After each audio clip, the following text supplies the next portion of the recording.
Hey everyone, welcome back to another quick and interesting tutorial of GitHub, where in this quick tutorial I'm going to show you how you can add a passkey in your GitHub account, of which you can use it for logging in your account without password.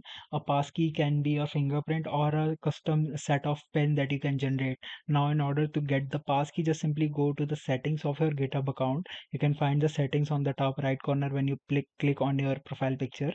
Just simply go to the settings, and here in this option of passwords and authentication, just simply hit this, and here you can see this option of passkeys. It is not enabled yet.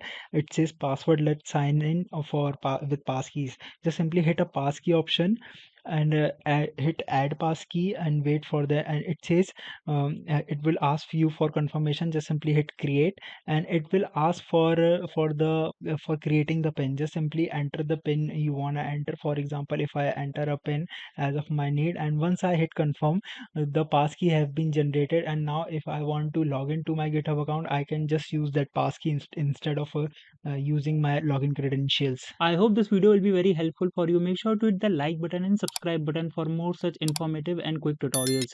See you in the next one. Take care.